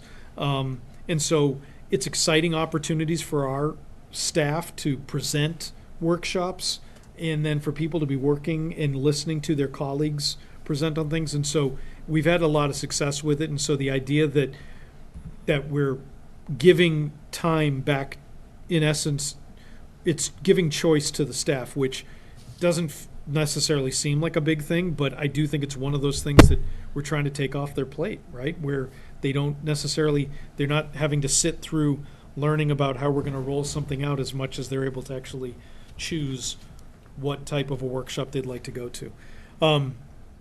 Next year, one of the action items is we're looking at this year, the 3 to 5 schools in their school improvement plans, they had articulated exploring how they might be able to expand elementary physical education and wellness. And so this spring, they're working on a budget neutral way to expand phys ed offerings at the elementary level. And so I think once we've solidified that and how that's going to be able to work to increase the number of times that PE would meet in the elementary students rotation. It's looking very good right now. I think they're going to be able to kind of solidify that plan and share it with the staff, and then I think they'll be able to give something that we've heard for a long time, elementary students and families looking for more opportunities for them. Potentially for next school year? For next school year. Oh, wow. Yep. The plan right now, we're just making sure that the matrix of it works, because it includes 6 elementary schools. And to say, okay, well, how do you work this into a rotation where individuals are shared between buildings? Just even that, on the staffing and scheduling of that aside, I think the other point to maybe not lose sight of is how does that impact teachers? Because when we've been up in the schools looking at the EL curriculum, for example, this year, and, you're hearing just how much time it takes throughout the day. So, I would hate to think that we're reducing the time teachers have for still getting the rollout of math. And because I see their schedules. It's one of the things I always look at when I go into the classrooms, and you just sit there going, yeah, I know how tight it is. So I'm all for it. I know what they're looking at is how they can do it within the specials rotation as it exists. Okay. And so it's that's what that's where there will be compromise. Yeah. I'm sure we'll hear more about it, but just to be clear, without sacrificing the other specials, correct, is what they're looking at? Yes. I will say, I think I'll share more with you as to what it is. Yeah. I will say they're trying to look at specials in some cases that are not driven by curriculum. Mm-hmm. Okay, because they all have different things, whether they have, for example, 2 sections of library. Mm-hmm. Gotcha. Okay. And it's not going to be a reduction in the content areas that are specifically driven by state standards. But, yeah, we'll look to see how can that work. But as with all things, some things has to give in order to get something else. I just would hate it for, because literally, you know, one of the other goals is to reduce, you know, or what we're talking about is reducing, like, you know, that impact, and just as long as it's not kind of Right. putting gen ed teachers on a time crunch. It won't be. Yeah, okay. It won't be. Let's get more information. Yeah. So the other piece is, we looked at this, assess the effectiveness of how students' progress is communicated. This year, they developed and rolled out a brand-new pre-K just pre-K report card, which I thought was something that they were looking at, trying to really update what these standards are and how they're communicating this, because again, this is a wide range of ages too, of students who are in the pre-K program potentially, and so how they communicate that's been super helpful in, I think, you know, aiding and sharing from the teacher to the parent as to what is going on in the classroom, what they're seeing. One of the things that we had hoped to do this year was to develop a report card committee for elementary, middle school, and even WA to assess the effectiveness of our report cards. And that's marked as continued because that's something we're going to do next year. We're going to actually establish that next year. This year, we did spend a great deal of time looking at the graduation requirements at WA. Next year, I think we're going to focus on what the report cards look like at each grade level and whether or not there are recommendations for improvement, and we'll look to present those to you in the spring of next year. Again, we continue with this strategic objective. Securing the district-wide resources. These are things that we hadn't done in the first year, and so we were looking at how we could, I'm sorry, it was the other two. It was 3.1 and 3.2 that we added last year. So 3.3 and 3.4 we did add in the first year. And as we continue to move through here, I think the establishment, one of the things, when we look at it as district-wide resources, but the idea being is that when we establish a program that's supporting our students, that in itself is securing district-wide resources to help in developing some of these skills. So I had neglected to include the establishment of the Roots program on here, so I added that in here because I think that has been a huge success this year. I think you've seen it in many examples. We're thrilled with the program. We're thrilled having the students here. The students are excited about it. The families are excited about it. It's been a great addition to our school system. The school improvement plans included a lot of specific action items last year. That was something we saw in the school improvement plans. We'll see how they work towards those when they present those to us in May. One of the things that we also did this year is we established a working group to review our district curriculum accommodations plan. So that's also part of just the reviews that we have with our tiered focus monitoring. But we established, looking at it, had been, I'm trying to remember, Mr. Coughlin, do you remember when the last time we looked at the DCAP was? I don't remember. If Courtney wasn't able to be with us tonight, and Courtney's been guiding this group, and it's been a number of years since we looked at the DCAP. I think so. This is my 11th year here, and I think it was maybe at the very beginning of my time here. So it's probably been a decade since we looked at it. So they've been working on refining our district curriculum accommodation plan, and next year they'll be rolling that out. Yeah, it might not be quite that long, Chris, but. You think it's less than that? Yeah, it has been a long time, and obviously there's been a tremendous amount of work on that this year to reevaluate that. The Prevention Partners for Northern Middlesex is an organization that was started that we were invited to participate in, and Gerard has been participating with Lauren Clark and Brian Rourke, who have been working with other communities from the northern Middlesex area, specifically on different addiction prevention programs. It's also, though, been a great resource for things beyond just addiction, but just mental health support in general, as they are sponsoring a community event for Pathways to Restorative Communities that I have listed in the next section there. They're sponsoring that with the Chelmsford Public Schools this spring, and it was something that then our team was excited about, saying, okay, well, we want to work to sponsor something like that for our families next year, which is to provide opportunities for people to understand how these practices might be something that could be helpful in the home setting. Because the next piece is going to talk about the work that we've been doing as well. Next year, the action plans, we're continuing to look at how the new PE and wellness standards. That's something that we're now thinking we're going to develop that plan so that can roll out for the following year. Yeah. Something that's been in discussion with the graduation requirements as well too. We know that we're expanding the SAIL program to our middle school, and like I already said, rolling out the district curriculum accommodation plan. This last piece about the work that we've been doing with the collaborative problem solving and restorative practices. So this is something we've been talking about now for 2 years. Last year, we had 20 staff trained in the level 1 and 2 restorative practices.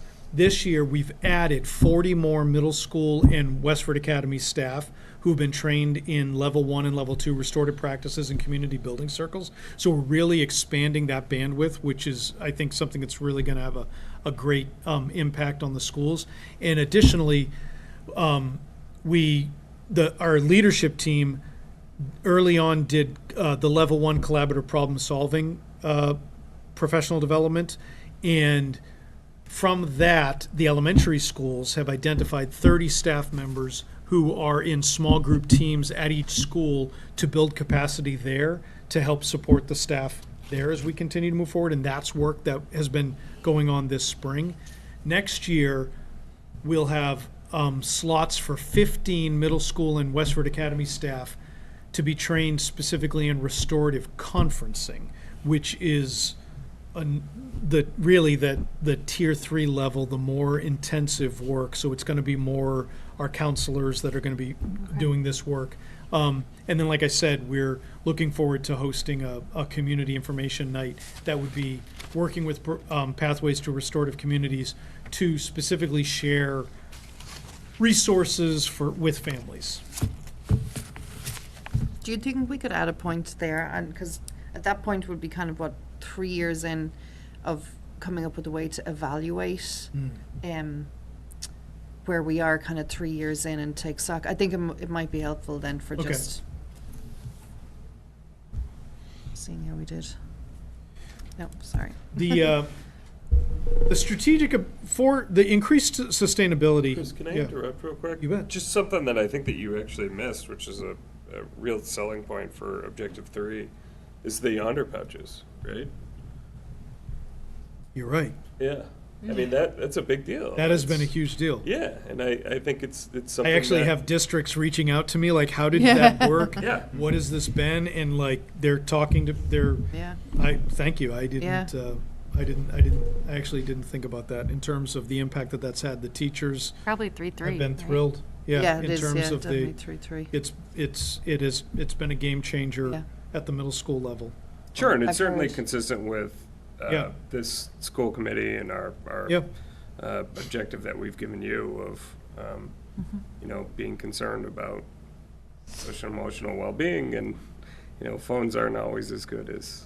On a personal level, I have to say it's a little frustrating in terms of the fact that last year we went through all of the work that we went through for the override, and then this year people are talking about the perfect storm that's hitting the state with all the financial aspects, where I'm like, we hit that last year. Just like we went ahead and made this really, I think we took a leap to say, okay, let's invest in these yonder pouches. And now, as Maddie was even talking about, now there's more and more conversation about trying to, a statewide push to limit cell phone usage in schools. And while I'm happy about that, I'm kind of like, okay, if that happened a little bit earlier, that might have been a little bit easier. Thank you for mentioning that, Sean. The sustainability objective, in some ways has been challenging because a lot of our action items were linked specifically with working with the sustainability coordinator, who is no longer a staff member in the town. So that in itself has had to shift a little bit. The work hasn't necessarily changed, though. I think there's a lot of authentic things that are taking place. One of the things that we haven't done it yet, but I've talked to our curriculum coordinators to see how in the early meetings in June, how we might get some representative student work here to kind of share with you what this looks like in the curriculum, so that you can see how the climate roadmap and just sustainability is truly embedded in the science standards, K through 12, and what does that look like. And in the action plan, I think we just need to, I think we would do a better job if we continued to document more what does that look like. So it's something that we said we would do this year, and that's why I've said we've continued it. We've talked about we started having 3 school committee tours, and then this year we were looking to the spring, and there was a moment when I was like, I don't remember where we were going to do, and I went back and looked, and I was like, oh, we actually had a plan for that. And that was, as we get into the nice weather in April and May, we're going to have a couple of those targeted tours for you to showcase different sustainability programs that exist at the schools, whether it's a garden, whether it's the solar. I want to work with Jeff and even the curriculum coordinators to see, okay, how can we kind of show you a range of the different things that the district's doing, just that you can see that it is part of what our conversations are. Yep. And also knowing that any conversation in the feasibility study is going to include what are the efficiencies and what's the sustainable options for us. Yeah. And so I think that this objective in general has been a little bit more challenging for us to sort of just articulate and even measure, but I feel like it is stuff that we're still doing. One more slide. We just kind of need to show how that works. One of the things that we did this year is that we actually participated in. There was I can't remember the name of the group that was facilitating it. I want to say it was NIMCOG. Thank you. Yeah, it is. It's like, and then I was struggling with it. And I'm like, I couldn't remember what it was. Yeah. But there was this additional work that the town staff. I worked on this group with the Clean Energy and Sustainability Committee, along with NIMCOG to specifically look at the strategic plan and the sustainability goals and what does this look like at the schools. I feel like that's continued work that we can do. I think with a number of our town partners, there are times when they might not necessarily be aware of what we're doing, and so I think we have to try to do our best to communicate that. We had an initiative to look at the viability of investing in electric fleet. At the same time, we actually got rid of all of our vans. Right. And we're not in a position, we did explore, and one thing I should say, although we didn't explore electrification, we did explore whether or not purchasing our own buses would be a financial benefit to us. But that it wasn't about electrification, and I can assure you, electric buses would not have been something that would have been initially. Does not help that equation. But we did purchase a van for the Roots program through the capital process, and that has been a huge resource for them, I think, which has been big. Great. Would you mind adding or considering for the action plan for this point, just to get a bit of data, capture a bit of data on the vans? I think it would be really helpful longer term at some point to just kind of see how they're running, what kind of miles they're doing on a week, or kind of charging.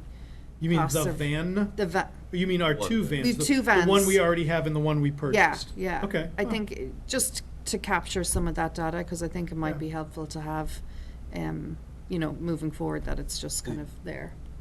Okay. say from my short time now on capital, any time a vehicle comes up for replacement, that is a question that is asked. Yeah, Is mileage and usage, so. Sure. So capturing it now would help you in 5 years when you go to replace. Hopefully not 5. So the last slide, last year, I included items that had not been addressed in year 1. And this year, I think that as far as this process, what I would like to see us do is that a major aspect to year 3 is to develop the next strategic plan. And so following the same process that we followed the first time, we would be assembling a working group of stakeholders to collect feedback throughout the school year that would be working to say, okay, so that at this time next year, the update would include the proposed new strategic plan. It might, the first bullet item, it might be carrying some of these strategic objectives over because they're so big that they could be more than 3 years. Yeah, it's not like you can say, met this, That's move it right, on. right. Yep, yep. Or some might not, but Yep. we'll see. And so that idea being that that's what, that I think should be an expectation for next year, that the update would include what the proposed new plan would be that I would ask you to approve. And this is where the work of AIR is going to dovetail. Exactly, Yeah. exactly. And like she was saying, Yep. lines up really well. Yep. Okay. Thank you very much. Thank you.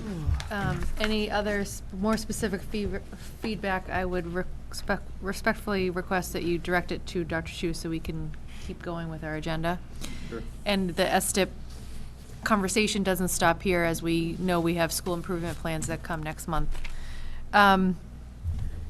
I know we have a lot left. I think a lot of them will go pretty quickly. So if we move on to the competency determination, that was language from administration and the curriculum coordinators. That was in our packet last week, last meeting. We had a brief conversation about it.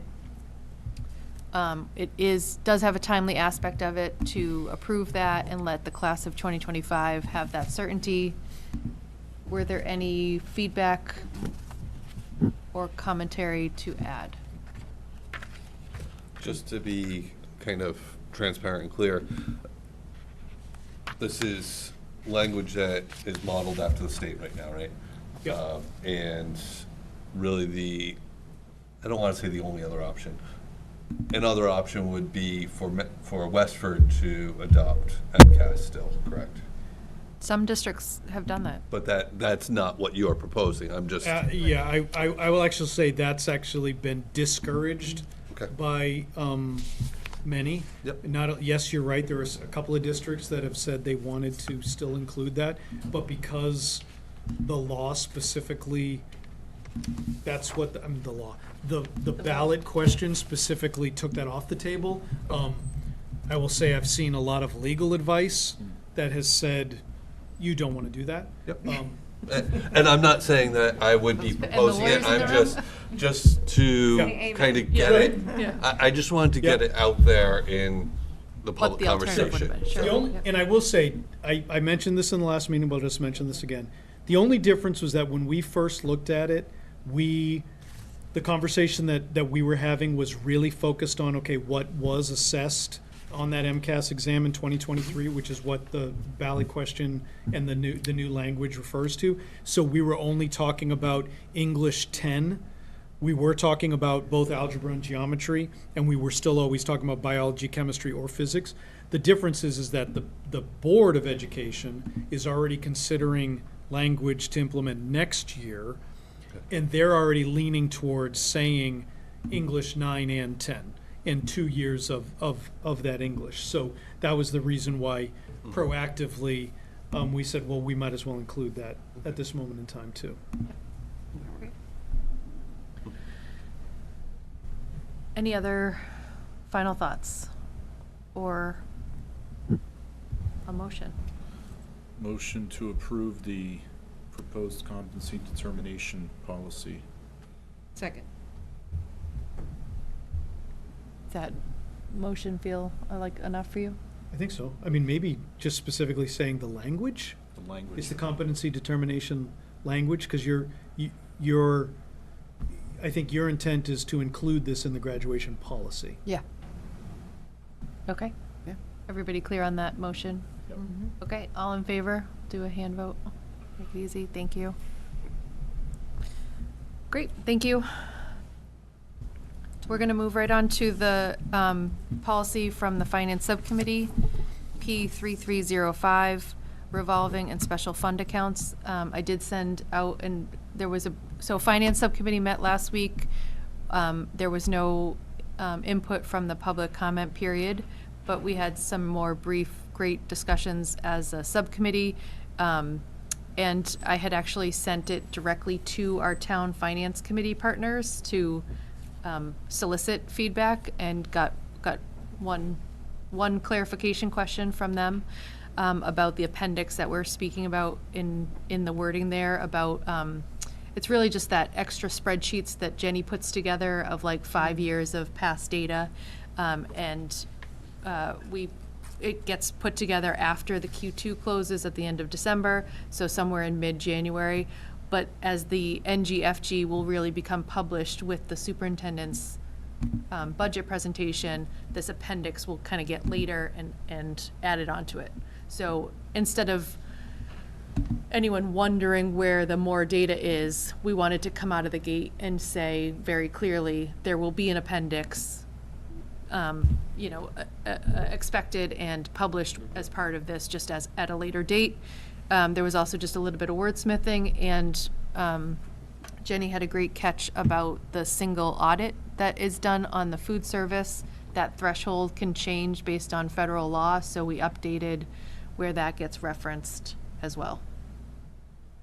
So I tried to make it super clear that anything like brand new updates was underlined in the draft. And then again, all that green text didn't exist before and is new. And look at us. Look at you. Look at our finance subcommittee, writing policies. Any feedback No. or motions? Motion to approve policy P3305, revolving and special fund accounts. Second. Thank you. Any last thoughts? All in favor? Thank you. I'll say this Some is good one of those work. policies, like a number of other policies that we've recognized over the last couple of years, that I think will be a model for other districts. Yeah, that's good. And People are excited about this. And just to kind of close that loop, I know we've talked about it in the previous meetings, but the non-general fund guidebook, the NGFG, is not expected to have a separate vote. It is referenced in that P3305, so it's almost like how we marry policies and regulations together. So Vote that, on the policy, but not the regulation. exactly. So that will live again with next year's finance subcommittee and get a fresh set of another cycle through. So thank you, everybody.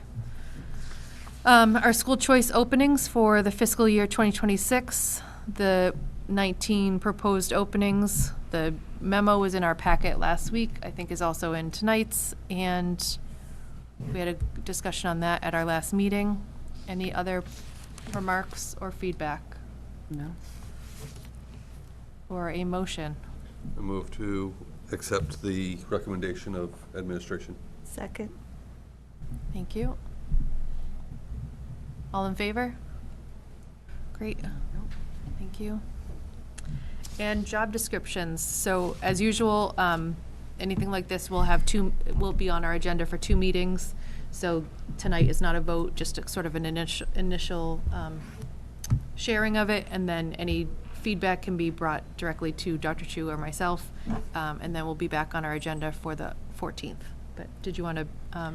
I do. So you were all aware of the fact that we've been talking about an assistant director of special education and social emotional learning. That was something that we talked about during the budget process, and Gerard has done a lot of good work looking at other templates and working with Courtney Moran and myself and looking to see what this job position, what this job description should look like that we share with you. The thing I also want to highlight is that we have a retirement this year at Westford Academy that's happening at Westford Academy, in which that is this other position that we're looking to use those funds so it's budget neutral, but to create a year-long position that would support all of our schools with instructional technology integration and supervision. We have a phenomenal educator, Stephanie Goslin, who has been doing tireless work above and beyond really what her expectations are to support even district-wide aspects of technology that really shouldn't have fallen on her shoulders. But as we've been reducing and figuring out what those needs were, we've now identified this is something that we need to have moving forward. We need to have somebody who is responsible for all of our subscriptions, who's helping to supervise how we have a really strong IT staff, a lot of technicians who are not necessarily educators, and so they don't feel as comfortable discussing the curriculum aspects of it. And then we have wonderful curriculum coordinators who might not necessarily know all of the different technology that might be able to assist. And so this is a position that would help make sure that we're not losing sight of important things. Like I said, it is budget neutral, and it would be able to continue the work that's being done this year in really supporting all of our schools. But it's a year-long position, and so we would like to introduce this new position. So that one is not something that we've talked about, but we have talked about the assistant director of special education. So we share that with you. Like I said, I don't expect you to even have questions tonight, but any questions that you might have about either one of those positions, you can either email me or we can talk about it at the next meeting as well. Anyone tonight? Okay, we're going to move on to bus registration update. You've probably seen in your emails, actually, only if you have an active student, probably, right? Sorry. Yes, correct.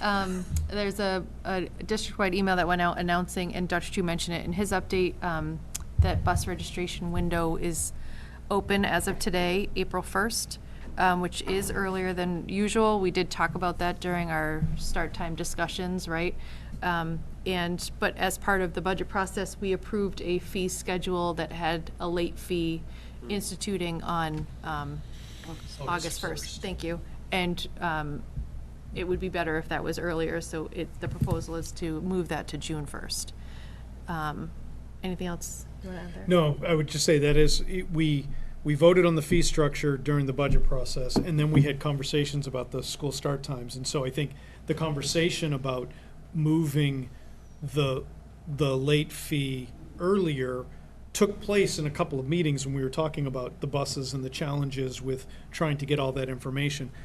But then we didn't go back and actually address that. So I think this is sort of allowing the actual fee schedule to be reflective of the conversations that have been taking place. And I guess that this is probably a good point as any to just to bring up that, like, there are other pieces of the start time change rollout that we Yes. expect to bring to the committee and the public in one of these meetings soon. The finance subcommittee actually had a conversation about early arrival and potentially breaking that currently fee into term installments, so that if you were unsure about how the start time might affect your family schedule in the fall, you can sign up for early arrival in a smaller chunk to make that a little bit more flexible instead of saying, oh, I have to commit for the whole year. So we did an analysis on that, and we'll bring that back to you. And I think that's all I was going to say. Sorry.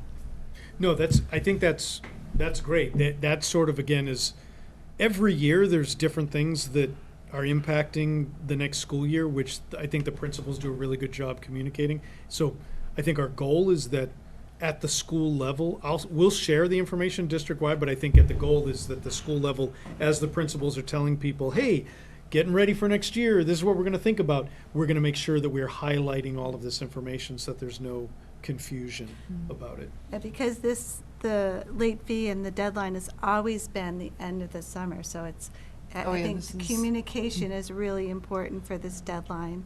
Yeah. So I'd hate to see a lot of people who just thought, oh, well, I have till the summer and no problem, and just missed the deadline and had to have a fee. I think that would cause a problem, so Sean? When do we anticipate being able to have bus route timing, right, that we can articulate to the public? Well, the estimates are what we talked about while we were looking at the Right. school start times. So in order to find out how those estimates are going to play out, they need to understand how many people are going to register for the buses. So presumably sometime after, I'm sorry, June 1? After. It's going to be during the summer. It's Yeah, going to be in the okay. summer, yeah. I mean, I think it's a question of looking at the data to see when we said that this is when we think these routes were going to be starting, does that look like that's still going to be accurate?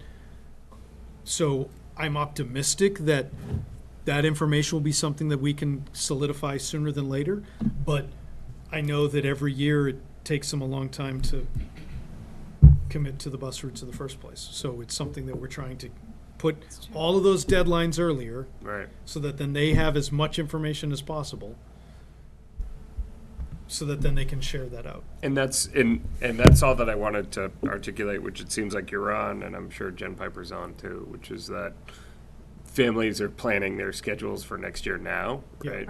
Right. So, I you think, know. like, to be blunt, I think there's a little bit of, you kind of have to look at the draft route, bus route, with, and register knowing that, with Sure. subject to change and, all the usual, which are disclaimers we kind of really have every year. Yeah. But Right. the draft routes from the subcommittee work is as best as we have right now to drive that. And then, the hope is that information gets refined, Solidified. using the registration data. Sure. But Yeah, it's a little chicken and egg. Yeah. Yeah.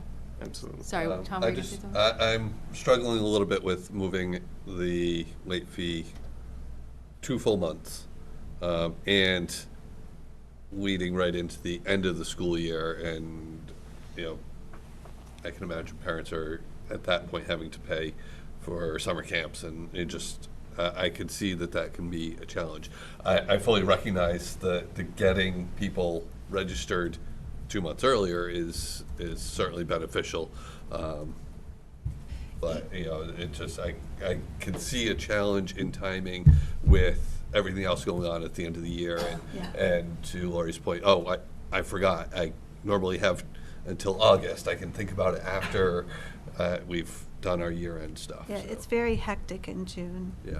I will say, Jen Piper had brought this up way early in our meetings, Yep. because even if we weren't changing anything about the school times this year, she was saying that she really would like us to look at the deadlines because of just the volume of work that has to be done. Right. So, this was something that she was kind of hoping we would look at anyway. It's understandable, but Yeah. I think the communication is key so that families really know this deadline. Yeah. And it doesn't- So, and I appreciate that. To both points, I'm going to say, it has already been in all of the principals' Yep. emails. It was in my update today. We'll continue to share that information. There is an expectation that people read this information. And so what happens, I think for someone to say, well, June versus August, what I would say is what we need to communicate is that if someone has a problem being able to pay for the bus in June or in May or in April, I will add something where I would ask them to communicate that specific request. But just forgetting between June and August, I feel like it is so arbitrary that we are communicating that information, and there is a responsibility that the families have to actually read the information that's coming to them from the schools. And as you're saying that, and as I'm saying here, I'm realizing that in some cases, it's actually going to be better because families are in a habit of reading a weekly email, as opposed to once June 20th comes. That's true, everyone on kinda the goes, seventh. Yeah. I'm on summer break, so. True. I won't So get my I feel reminders, like so. that might be something where if they knew that it was August, they might be like, oh, I have time. Whereas if it's before the end of the school year, but I think to the point of if it's a struggle or a challenge, we financial want to issue. know that. We want to know that. But if it's just people aren't paying attention, I'm like, I feel like we all have to do a better The job. conversation's already on Facebook. Okay. They'll know. That could be something in the Westford.CAT paper, There you too. go. I Right. think that would be something. That's showing up at people's houses, too. Yes. All right. Can I just ask one question? Because it is a significant change from like the equivalent of like a snow day phone call about it. We could do. That's a great I idea. wouldn't, I mean, I did already think about sending out a separate message just with that. I didn't think about a phone call, but we could. Like an old. That's a great idea. I think Good we've done old-fashioned phone that. call? A good old fashioned like Yeah. snow Maybe I day could put phone music call on it, too. situation. Not at 5 o'clock in the morning, though. Not at 5 o'clock in the morning, no. Yeah, we'll be clear. It's like a day before phone call. I just feel like Yeah. because it's such a significant That's a good point. change in custom in a year where so much is evolving, it might feel like if there's like an extra personal touch, Yeah. that people might feel like that they've been on notice. I'll look at that since I mentioned it in the April update, and the principals are doing it. I'll look at what we might think a strategic time in early May Yeah. would be Yeah. for maybe a fun phone call. We actually Do what have, you will. You got it going, so now.